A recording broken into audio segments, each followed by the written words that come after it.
Alright guys, so let's do nystagmus once and for all. I understand it is one of the most tricky topics and a question can be asked, and if you have been given a case of squint, then there are high chances Viva may go towards nystagmus. Alright, so what is nystagmus? It is involuntarily oscillation of eyes. It can be physiological, it can be pathological. Physio or patho. Now whenever I talk about nystagmus, I have to define in which plane it is taking place, whether it is in the horizontal plane, it is in the vertical plane, or it is in torsional plane. And what is the amplitude? Amplitude means the movements are fine or coarse. Fine or coarse movements. Fines means small movement and coarse means like this. Okay. Now, what is the frequency? Frequency can be high. Is it slow? Is it moderate, or it is very fast? So high frequency, moderate frequency, and low frequency. Now talking about the classification. So one is jerk, another is pendular, then there is mixed. So jerk is when the fast phase is on the left side, you call it as left nystagmus. When the fast phase is towards up, you call it as upbeat nystagmus. So the direction is based where there is a recovery movement. So in nystagmus, first there is defoviation. So there will be defoviation, then there will be saccadic recovery movement. So jerk nystagmus is when there is a slow phase and there is a fast phase. Fast is your saccades. Pendular is just like that of pendulum. Pendulum, the clock. Yes. So here there is slow means defoviating phase and recovery phase. They both are slow. Yes. And mixed is when there is pendular nystagmus in primary position and on lateral gaze there is jerky nystagmus. In primary position there is pendular and jerky on lateral gaze. Now coming over to the physiological nystagmus. Physiological nystagmus first and foremost is your end gaze nystagmus. If I am focusing here, I am focusing here and taking the point here. So my both eyes are looking towards the tip which is here. So this is my end gaze. It will lead to very, very high frequency movement. So there will be fine jerky movements of high frequency. So this is your end gaze nystagmus. Okay.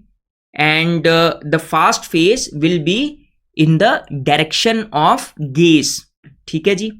Now next is your optokinetic nystagmus. So there is a drum. There is a drum with black and white stripes.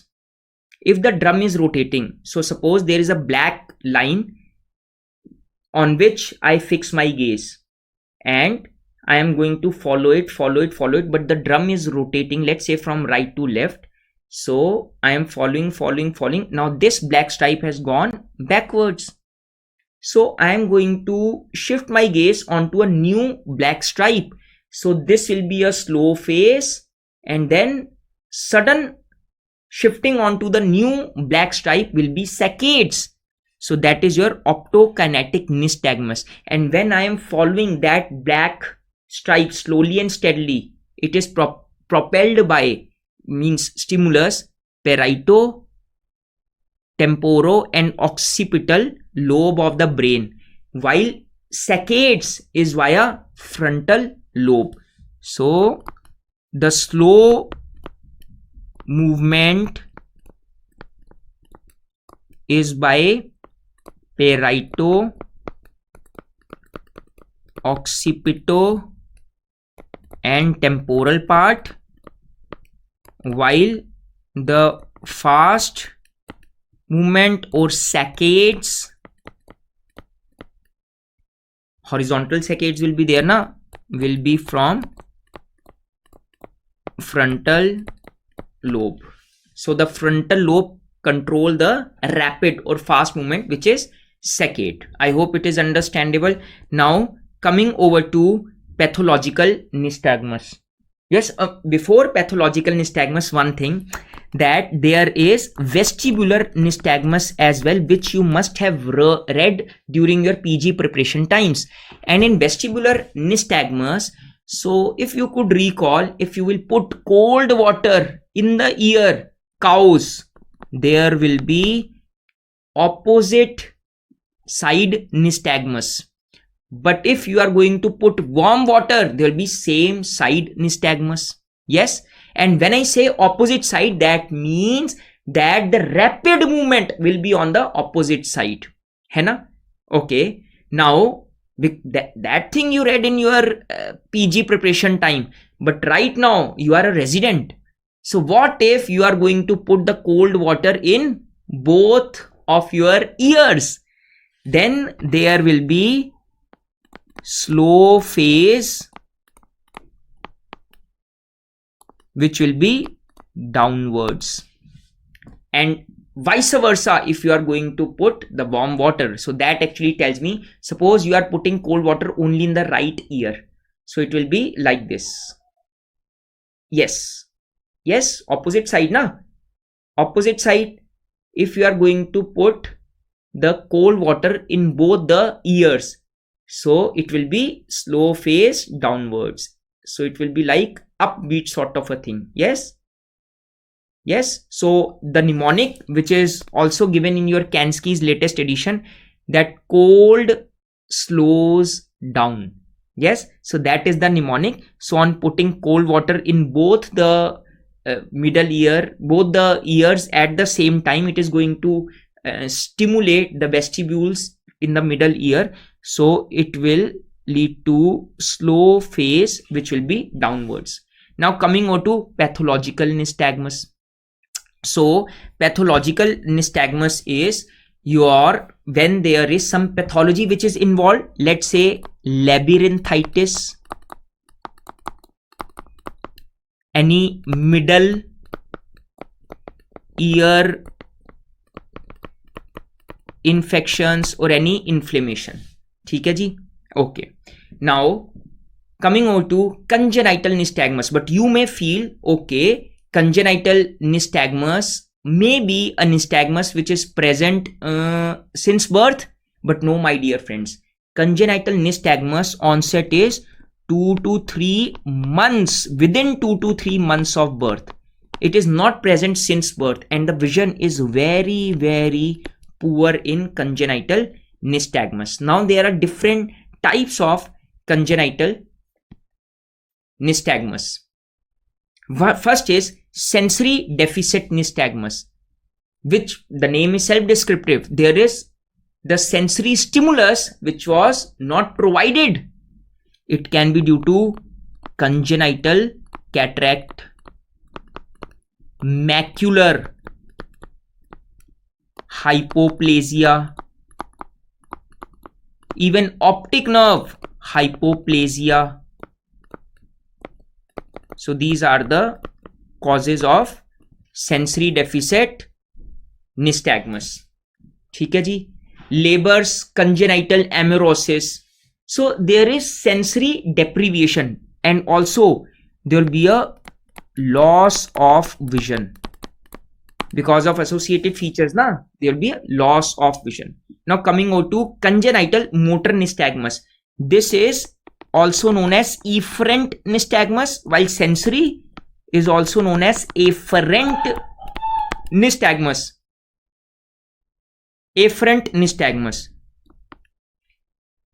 So congenital motor nystagmus and efferent nystagmus, you can call it as. Okay. Now in efferent nystagmus, so there is loss of vision which is not as bad as that in sensory deficient nystagmus. Here the vision is pretty good, which is 6/12 to 6/36, which is a decent vision. Yes. All right. Now the important point about congenital motor nystagmus is that in primary position of gaze there will be pendular nystagmus, while on the left or on the right side there will be jerk nystagmus. So this is the primary position of gaze and there will be your jerk nystagmus if you are going to see onto the left side, onto the right side. Okay. Now coming over to the third part, which is your spasmus mutans. Now this spasmus mutans is when there is low amplitude and high frequency horizontal nystagmus which is associated with nodding. What I am doing? Nodding. But it is most commonly it is idiopathic, but it resolves by the age of 3 years. Yes. So it may be associated with nodding and it resolves by the age of 3 years. I hope it is clear. But the other causes are empty sella syndrome, and it can be associated with anterior visual pathway gliomas. I hope it is understandable. Okay. Now coming over to the acquired nystagmus. Yes. So congenital we are done. There are 3 types. And coming over to acquired nystagmus, first and foremost is your latent nystagmus. So latent nystagmus is most commonly seen in infantile esotropia.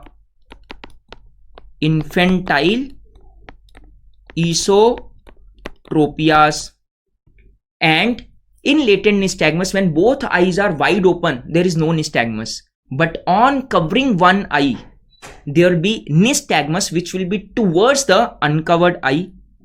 Okay? On covering one eye, there will be which form of nystagmus? Horizontal nystagmus, and fast phase will be in the direction of uncovered eye. Okay. Now PAN. What is PAN? It is periodic alternating nystagmus, which is actually horizontal jerk nystagmus which reverses the direction periodically. So normally there is jerk nystagmus.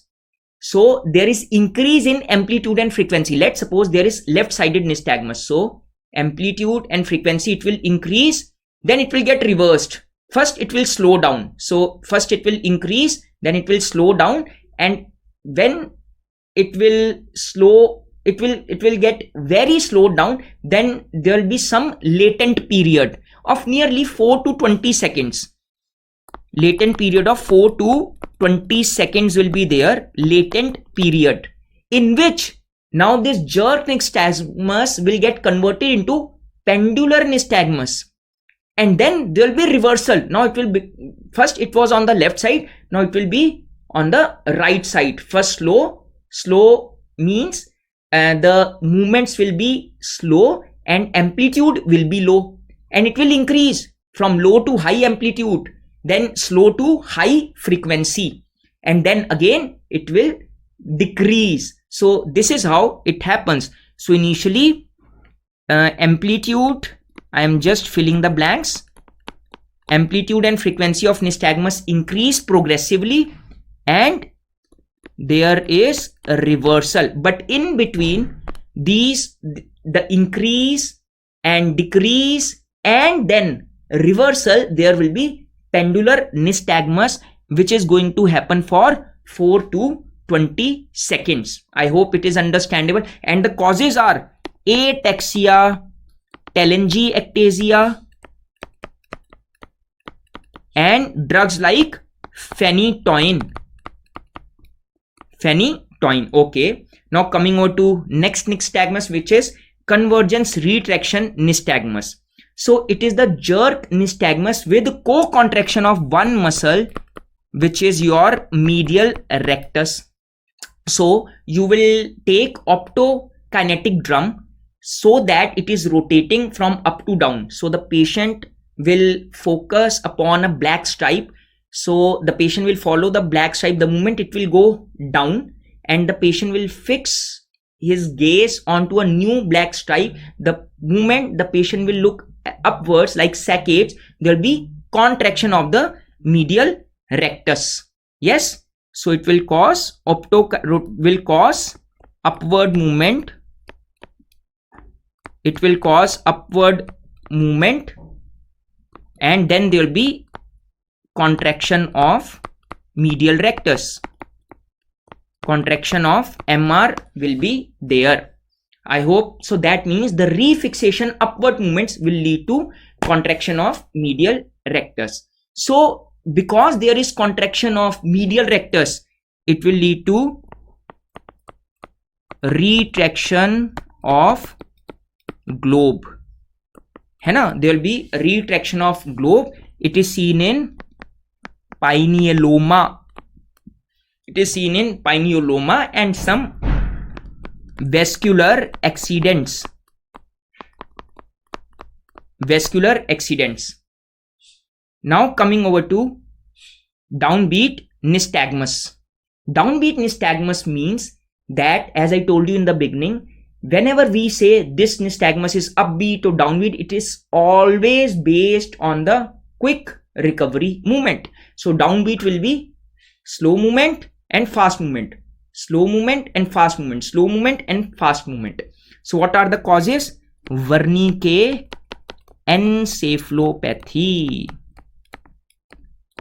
Similarly, there can be upbeat, again Wernicke encephalopathy, and also posterior fossa lesions. Next is the seesaw nystagmus. Seesaw nystagmus, you must have seen seesaw. Yes. So seesaw is, so the eye goes up and is intorted. The other eye goes down and extorted. This eye will go up and intorted. This eye will go down and extorted. It is seen in optic chiasma lesions, like a seesaw. It is seesaw nystagmus. Then there is ataxic nystagmus, which is associated with ipsilateral adduction defect with contralateral horizontal nystagmus. So there is a problem in medial longitudinal fasciculus, MLF. So you know, so there is a detailed video which I have made. It is present in neuro-ophthalmology, the entire concept of internuclear ophthalmoplegia. So there is damage to the medial longitudinal fasciculus. So if there is involvement of medial longitudinal fasciculus, the medial rectus will cease to function. Yes, it will cease to function. So once the patient is looking onto the left side, yes, so left eye will go towards left, but right eye will not go towards left because of the defect in the medial longitudinal fasciculus, because you know parapontine reticular fibers, they pass through medial longitudinal fasciculus and then they supply medial rectus. But there is a problem in the medial longitudinal fasciculus. So medial rectus will not work. So left eye will go left, but right eye will not go left because of the defect in medial longitudinal fasciculus, which will not allow parapontine reticular formation fibers to pass through it and ultimately supply the medial rectus. So this eye will remain in the center. So there will be condition in which there will be diplopia. So to undo this diplopia, the frontal lobe will send signals to the left eye so that it comes in the center to undo the diplopia, but voluntarily the patient is looking onto the left side. So there will be ipsilateral adduction defect with contralateral horizontal nystagmus. I am again writing ipsilateral adduction defect with contralateral horizontal nystagmus. So that is your internuclear ophthalmoplegia. For details, you can always visit the neuro-ophthalmology internuclear ophthalmoplegia, where everything is explained. INO, 1.5 syndrome, 8.5 syndrome, entire thing has been explained conceptually. So this is your ataxic nystagmus. Now next is Bruin's nystagmus, in which there are coarse cerebellar horizontal jerk movements in one eye while fine movements in the other eye. Fine movements in other eye. I hope it is clear. So this is your Bruin's.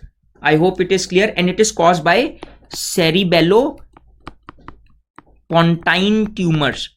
Can you tell me one cerebellopontine tumor?